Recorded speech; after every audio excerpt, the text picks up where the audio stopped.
Ray McGovern has put out an article for Consortium News, and it's amazing how little coverage this gets. I mean, of course, the mainstream media doesn't want to cover about much how laughable Russiagate was. There's more information coming out by the day, and they don't want to cover that because the mainstream media acted like Russiagate was gospel for years, 4 years, 6 years. I've lost count how many years it's been of them just spitting Russiagate down our faces. That's a mixed metaphor if I've ever heard one.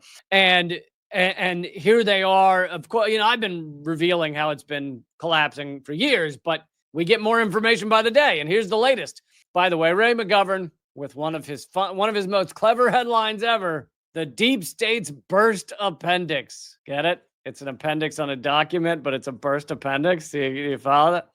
He says, small wonder that the deep state tried to keep under lock and key the explosive appendix to special counsel Durham's anemic May 2023 report on the Russiagate scandal. You might remember the Durham report. Everyone thought it was going to reveal all these crazy Russia did this or that, and it revealed essentially nothing. When Kash Patel won Senate approval to the FBI director and Kash Patel's fucking grifter goon who says that Epstein killed himself and et cetera, et cetera. But on Russiagate, he's right. And that's the thing. Trump and his goons are a broken clock. They're right twice a day. Former CIA Director Brennan and former FBI Director Comey have lawyered up because they know what they did was, illegal. But if you own the law, then it's not illegal. But then a new administration comes in and sees that you did illegal shit. Senator Grassley was lamenting that the FBI lawyer got a slap on the wrist after falsifying a FISA court application to eavesdrop on Trump associate Carter Page. You might remember Carter Page was kind of the in for them to spy on Trump. So in order to spy on Trump, they needed to come up with some bullshit reason to spy on someone in his realm. And so they picked Carter Page, and it was falsified so that they could spy on Carter Page and Trump. Carter Page, who was supposed to have been the linchpin of the Russia-Trump collusion, which was all bullshit.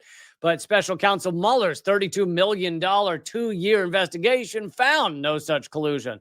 You might also recall that, a lot of liberal idiots across this country think that the Mueller report found that Russia rigged the 2016 election. That is not the one the Mueller report found. The Mueller report tried to brought indictments against 14 Russians at a clickbait farm in St. Petersburg and ultimately dropped all those indictments because they had no connection to anything. They could not prove that these people were connected to Putin. They couldn't prove that this clickbait farm had influenced the election.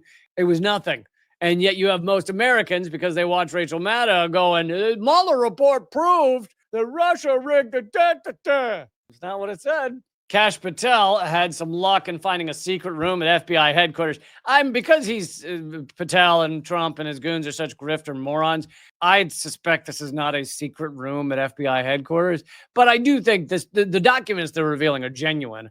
I think they're just making up that they were in burn bags and they tried to cover it up, but we found them. I don't know.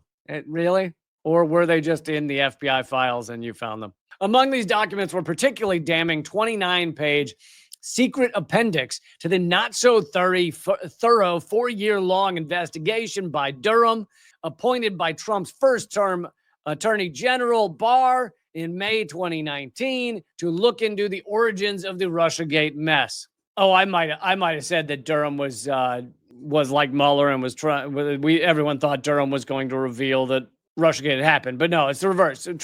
Trump hired Durham to reveal all the ins and outs of Russiagate. It ended up kind of being like a nothing burger.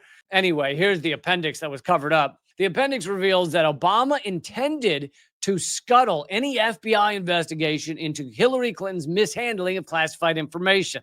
Remember that investigation going on in 2015? And it is replete with evidence that the Clinton campaign, with the help of special services, 2016, were hatching plots to falsely connect Trump to Russia. So this is the key thing in this appendix. It shows that they found out that the Clinton campaign had decided to falsely connect WikiLeaks revelations of real Clinton emails. None of them were proven false. Nothing WikiLeaks has ever printed has been proven false. They're real emails, but Clinton decided to connect Russia to Trump to try and get people to ignore all of these real corruption emails. During the first stage of the campaign, due to a lack of direct evidence, it was decided to disseminate the necessary information about alleged Russian interference through the FBI-affiliated technical structures, in particular CrowdStrike and Threat Connect companies, from where the information would then be disseminated through leading U.S. publications. You'll recall CrowdStrike is the only organization that ever saw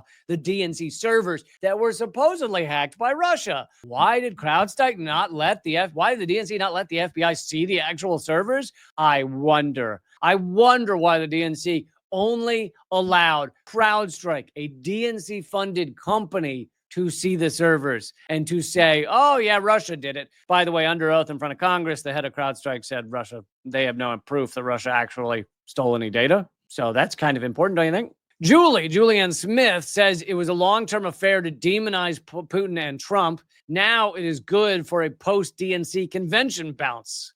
It is a logical deduction Smith was, at minimum, playing a role in Clinton campaign's efforts to tie Trump to Russia, and the communications Durham reviewed certainly lends some credence that such a plan existed. Obama sanctioned the use of all administrative levers to remove possible negative effects from the FBI investigation of cases related to the Clinton Foundation and the email correspondence to the State Department. Based on information from Debbie Wasserman Schultz, you remember her? Everyone loves her. The FBI does not possess any kind of direct evidence against Clinton because of their timely deletion from email servers. How lucky. On July 26, 2016, Clinton approved a plan. And this is so key, because if this was legitimate, if Trump's ties to Russia, Russia did the hacking, all that was legitimate, you wouldn't have to approve a plan to reveal things before they're revealed. You only approve a plan to connect these things if they don't actually exist, right? Like, you don't get together in a boardroom and go, well, we don't have evidence of this, but let's just say Russia did this thing. If you actually had evidence, you approve that plan if you don't have evidence, and then you try and cook up the evidence. Clinton approved a plan, 2016, from her advisor by magnifying the scandal tied to intrusion by Russian secret services in the pre-election process to benefit the Republican candidate. As envisioned by Smith, raising the theme of Putin's support for Trump to the level of a giant scandal would divert the constituents' attention from the investigation on Clinton. And it succeeded for the most part in that regard. In late July 2016, U.S. intelligence services obtained insight into Russian intelligence analysis, alleging that U.S. presidential candidate Hillary Clinton had approved a campaign to plan to stir up the scandal that Trump was tied to Putin. This was covered up, right? They had this evidence. They knew that Clinton approved a fake plan to tie Trump to Russia without there being evidence. Former CIA Director Brennan subsequently briefed Obama and other national security officials on that intelligence, that Clinton had approved that plan. September 7th, 2016, so this is right before the election, U.S. intelligence officials forwarded an investigative referral to FBI Director Comey, and Deputy Assistant Sturzak regarding U.S. presidential candidate Clinton's approval of a plan concerning U.S. presidential candidate Donald Trump and Russian hackers hampering U.S. elections as a means of distracting the public from her use of the private mail server. It was also to distract, they're not mentioning, it was also to distract people from the emails that WikiLeaks was revealing. They showed a lot of corruption. They showed Clinton's connections to CNN and her getting debate questions beforehand. They showed Citibank had picked Obama's entire cabinet his first term. They showed John Podesta and all of his creepy shit. Like, all this stuff's coming out, and so Clinton has to try and say, oh, ignore all of that. It was Russia doing it to help Trump. July 26, 2016, the timing may be a coincidence, so the same day that Clinton reportedly endorsed the big push to tie Trump to Russia, David Sanger and Eric Schmidt of the New York Times co-authored an article titled "Spy Agency Consensus Grows That Russia Hacked the DNC." Same day. Coincidence? I think not. That's called Hillary Clinton calls up the New York Times and says, we need a push on this. And by the way, we found that this was not true. I know, the New York Times printing something not true. The spy agency consensus was not growing that Russia had hacked the DNC. In fact, we've now seen documents, seen the receipts, showing that FBI and and NSA actually had low confidence Russia hacked the DNC.